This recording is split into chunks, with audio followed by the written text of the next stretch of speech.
Some clerics have defied government bans to establish their own courts to decide divorce cases, child custody issues and financial disputes.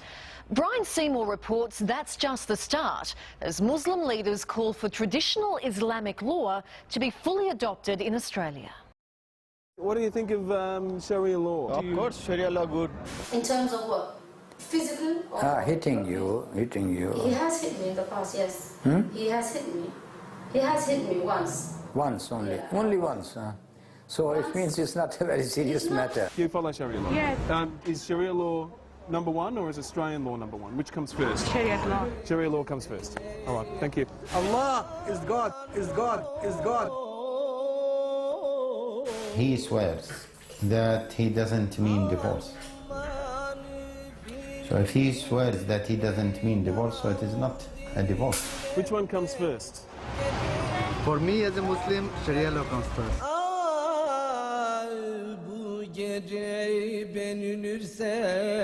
If you say raja'tu, okay, it means that you have divorced her.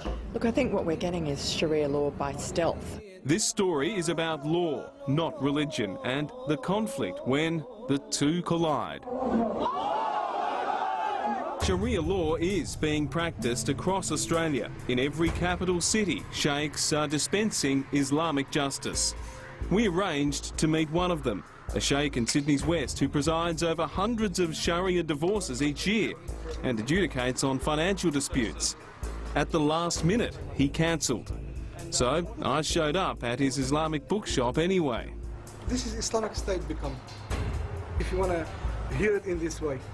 Australia basically is already an Islamic state. This is Islam. Islam is to live your life in freedom, in a happy way, in justice. Sheikh Musab Legay offers Muslims Sharia law from his base at the Islamic Welfare Centre at Lakemba in Sydney's West.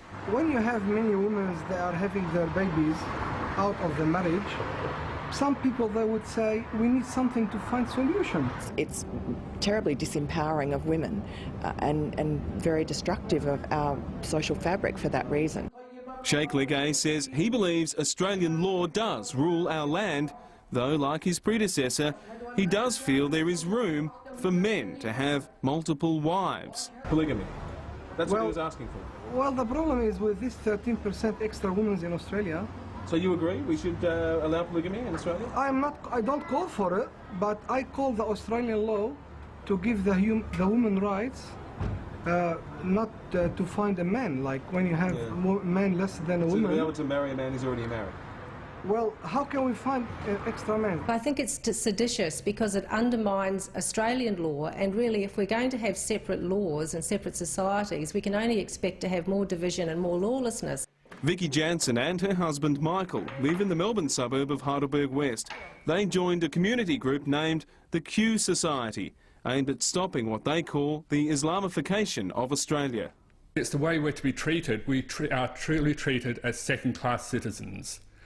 Under anything to do with Islamic law, women are not treated equally, non-Muslims are not treated equally. Sharia law and Australian law, it will be a little bit contradictory. Should we have Sharia law in Perth, in Sydney?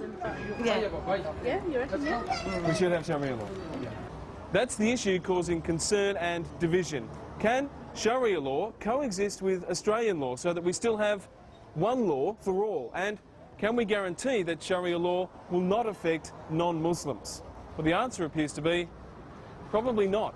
There doesn't seem to be a diet Sharia or a Sharia light version over the long term. At least that's the experience overseas. I swear by Allah that I did not mean and intend. In Britain, Islamic courts like this one have operated for nearly 4 years under the Arbitration Act. Their rulings are legally binding. I swear by Allah. I swear by Allah. The anger of Allah will come upon me if I am lying. And the anger will come upon me of Allah. If I am lying. A recent report found women's rights are being trampled in these courts.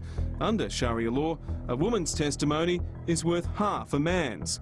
A daughter can only inherit half as much as a son.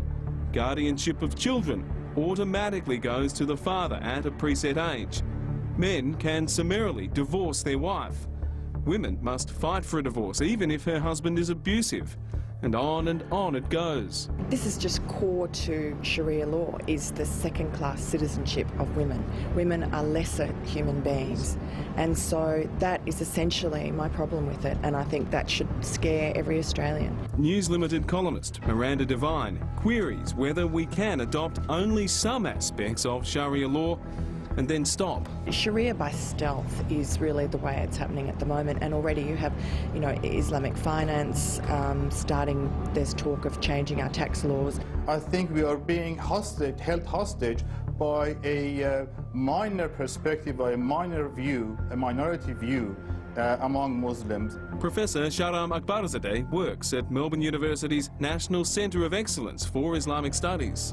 For most Muslims, Sharia simply refers to the spirit of Islam. It simply refers to the value system contained in Islam and Islamic teaching. If you are asking without any reason, you must be sinful. I want to do it the Islamic way. For me, that's the best way. What comes first, Sharia or Australian law? The Sharia is by God. By God? Yeah. That comes first? Of course. Brian Seymour reporting. We'd like to hear from you on this issue. Should Muslims in Australia be ruled by Islamic Sharia law? If you think they should, vote yes on 1902 558 770, or you can vote no by phoning 1902 558 771. Lines close at midnight tonight. You can also vote on our website. That's yahoo7.com.au/today tonight. Now to America.